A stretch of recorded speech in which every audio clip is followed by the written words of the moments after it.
Boire du café, comment éviter les risques pour la santé. Aujourd'hui, je vais parler du café. Le café est l'une des boissons les plus consommées au monde, mais beaucoup de gens se demandent si c'est bon ou mauvais pour la santé et on va faire le point ensemble. Donc dans cette vidéo, nous allons explorer les dangers et les vertus du café que tu consommes tous les jours. Alors pour ceux qui ne me connaissent pas, je suis Max, coach minceur et j'ai déjà aidé plus de 1000 personnes à perdre du poids sans faire de cardio, juste en prenant des habitudes saines. Mais avant d'entrer dans le vif du sujet, pense au petit like pour le référencement de la vidéo et à t'abonner pour être au courant des dernières astuces minceurs. Alors tout d'abord, on va parler des dangers.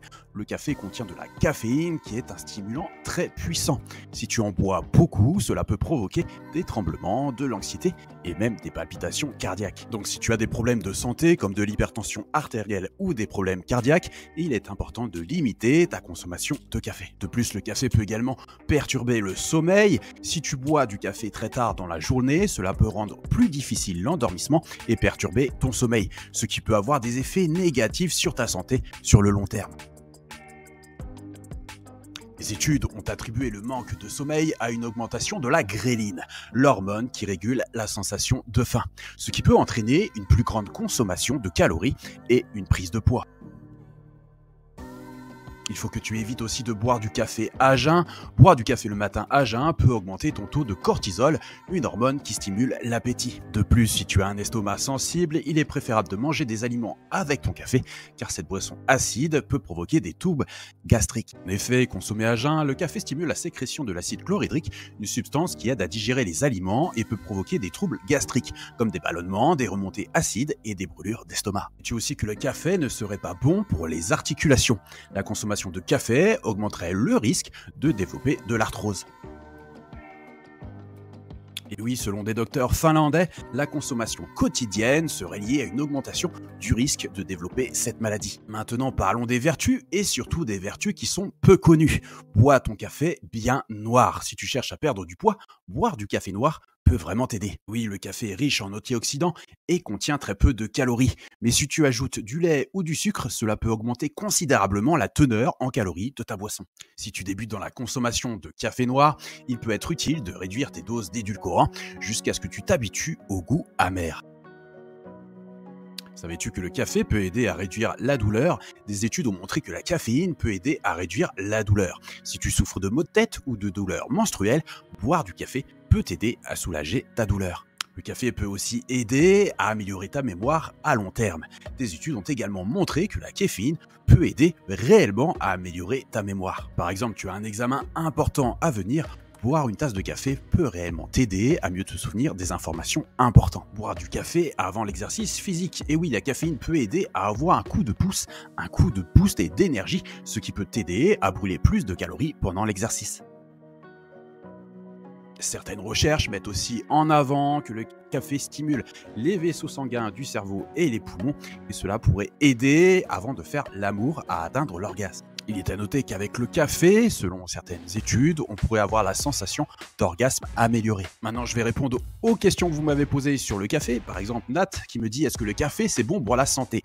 Alors Nathalie, boire 2 à 3 tasses de café par jour apporte réellement d'importants bénéfices pour ta santé, selon plusieurs études. Notamment celle-ci, une étude sur près de 450 000 Britanniques conclut que la consommation de café tous les jours est associée à une réduction significative des accidents cardiovasculaires et de la mortalité. Cindy, maintenant, qui me pose la question, quels sont les inconvénients du café?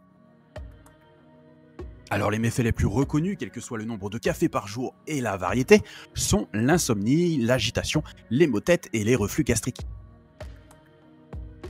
Sylvie qui me pose la question pourquoi il faudrait arrêter de boire du café. Bien, c'est simple, c'est que sans caféine, Sylvie, tu auras une meilleure absorption du fer, tu auras un meilleur sommeil et tu auras un sommeil vraiment réparateur et tu auras un système digestif soulagé. Alors Céline maintenant qui me pose la question, est-ce que le café abîme le foie?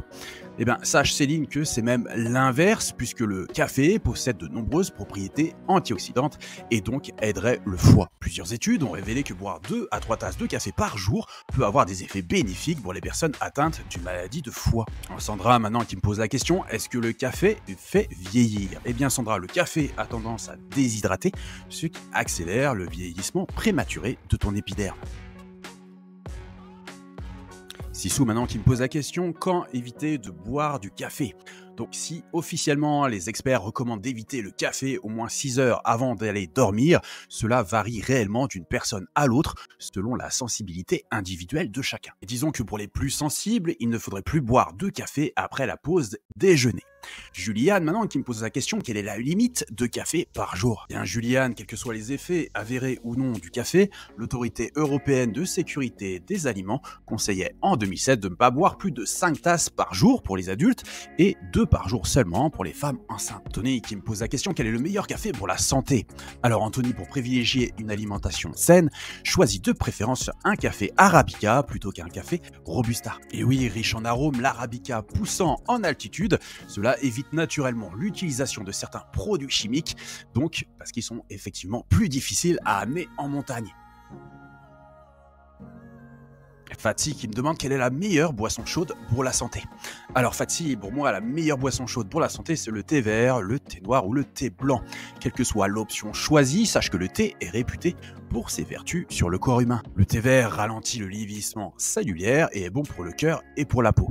Il facilite la combustion des calories et l'élimination des toxines. Mia qui me pose la question, est-ce que le café fait réellement perdre du poids? Bien Samia, sache que la caféine permet effectivement de maintenir l'organisme à température idéale pour l'élimination des graisses. Toutefois, l'effet reste relativement relatif. La perte calorique se situe aux alentours de 30 calories pour 20 grammes de caféine consommée. Anna qui pose la question, quand boire du café pour maigrir? Bien là, je dirais à la fin d'un gros repas, car le café diminue la quantité de graisse absorbée et allège la quantité de sucre consommé. Alors, merci d'avoir suivi cette vidéo. En description, je t'ai fait une vidéo totalement gratuite. Quel régime alimentaire dois-je suivre pour perdre du poids? C'est gratuit, il n'y a pas besoin d'entrer ton adresse mail ou quoi, tu as le lien en description. Pense à t'abonner, à liker, si cette vidéo t'a plu, je te dis à bientôt, c'était Mass Coach Master. Alors pour conclure, je dirais que le café peut être bénéfique pour la santé, mais il est important de le consommer avec modération. Si tu as des problèmes de santé, il est important de parler à ton médecin avant de surconsommer du café. J'espère que cette vidéo t'a été utile, n'oublie pas de t'abonner à la chaîne pour plus de conseils sur la nutrition, sur la santé et sur l'amincissement. Bye.